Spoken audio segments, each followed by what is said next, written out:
Education and I am your teacher Mohammad Shahrukh Ali. आज की जो हमारी वीडियो है इसके अंदर हम chapter number 5 national book foundation के मल्टीपल चॉइस क्वेश्चन सॉल्व करेंगे। तो चलते हैं आज के लेक्चर की तरफ। MCQs number 1।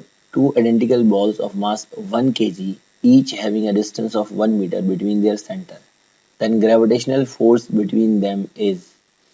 अगर दो ऑब्जेक्ट हैं जिनके मासेस जो हैं वो 1 kg हैं तो न्यूटन का जो लॉ ऑफ ग्रेविटेशन का फार्मूला है उसके अकॉर्डिंग यहाँ पर m1 की जगह भी 1 आएगा, m2 की जगह भी 1 आएगा और रेडियस भी, डिस्टेंस उनके दरमियान 1 है, 1 का स्क्वायर 1, तो ये पूरा फैक्टर आपका 1 हो जाएगा। बचेगा सिर्फ यहाँ पर g, और g की वैल्यू होती है 6.67 10 टू द पावर -11, तो इसका मतलब फोर्स इसी के बराबर हो जाएगी Newton law of gravitation constant के। ठीक है जी, तो चलते हैं अगले एमसीक्यूज की तरफ। The gravitational force between two object is f if masses of bodies are double and the distance between their center is reduced to half, the gravitational force is। अब यहाँ पर सिचुएशन ये है कि मासेस डबल कर दिए गए, तो इसका मतलब ये है कि ये 2 हो चुका है मास, अब पहले 1 था तो अभी क्या हो चुका है, 2 हो चुका है। और ये वाला मास भी आपका क्या हो चुका है, ये वाला मास भी आपका 2 हो चुका है, तो 2 2 ज़ा 4, तो पर एक 4 का फैक्टर आपके पास आ चुका है डबल हो जाने की वजह से दोनों के। अच्छा, रेडियस की अगर हम बात करें तो रेडियस अगर आपने रिड्यूस टू हाफ किया तो इसके नीचे क्या आ जाएगा, इसके नीचे 2 आ जाएगा, लेकिन डिस्टेंस में हमेशा स्क्वायर होता है तो इस 2 पे भी क्या लगेगा, स्क्वायर लगेगा। तो ये जो स्क्वायर है ये इसको क्या कर देगा, 4 कर देगा। अब 4 जो है क्योंकि वो डिवाइड के डिवाइड में आ रहा है तो ये ऊपर जाके मल्टीप्लाई होगा जो पहले से 4 मौजूद है उसके साथ, तो आपका जो फाइनल जवाब आएगा 4 4 जा 16, तो इसका मतलब इसका करेक्ट ऑप्शन होगा 16 टाइम्स बढ़ जाएगी force. The force of gravity applied by Earth on Sun is dash that of Sun on Earth।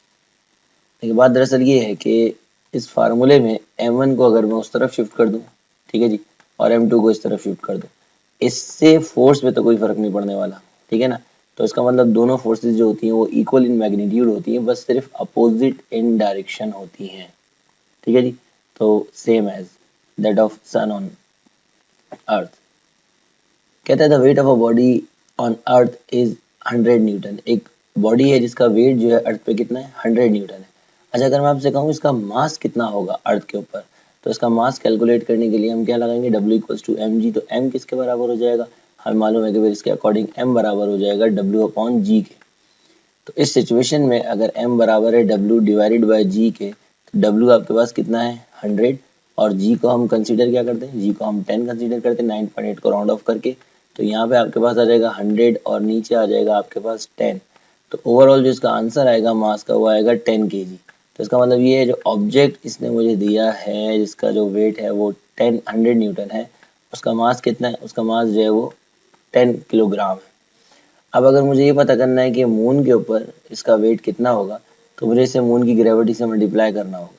Moon के ऊपर जो ग्रेविटी होती है वो कितनी होती है, वो होती है ऑलमोस्ट 1.66 या 67 या 61 मून की ग्रेविटी होती है।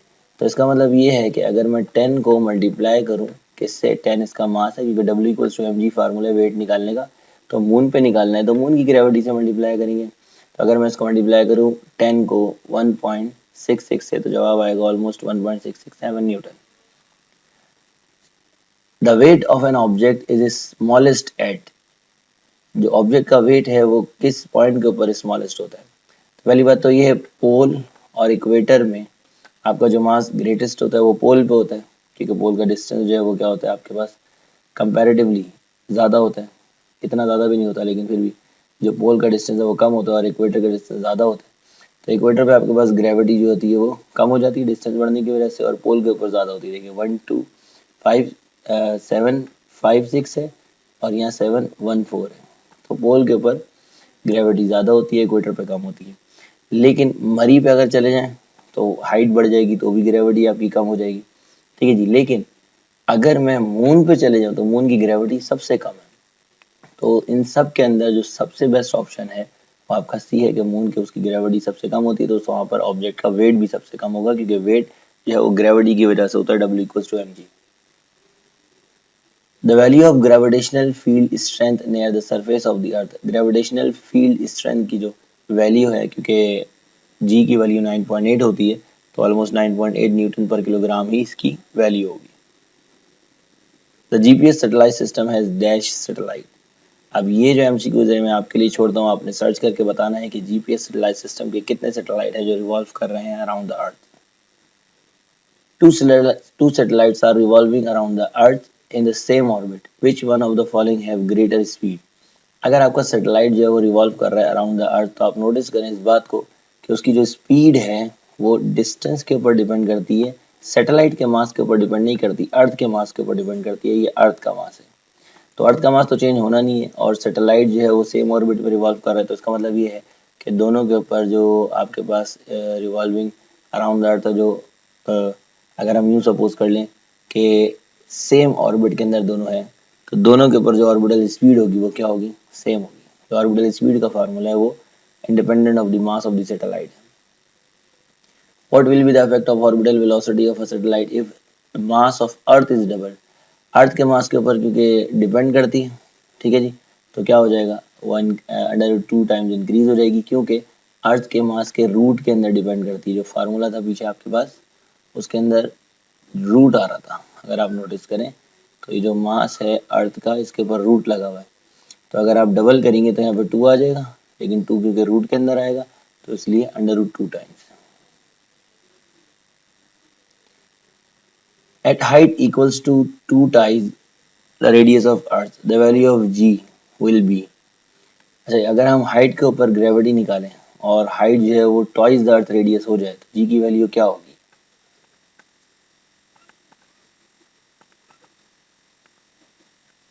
ग्रेविटी का जो फार्मूला है हाइट की वजह से वो है G M e divided by R e plus h का स्क्वायर। अगर हम यहाँ पर एच की जगह रखें 2 आर ई, क्योंकि हाइट जो कह रहा है वो ट्वाइस द अर्थ रेडियस कह रहा है, तो 2 आर ई, तो यहाँ पे आपके पास 2 आर ई और एक आर ई यहाँ से आ जाएगा, तो 3 आर ई टोटल नीचे आ जाएगा।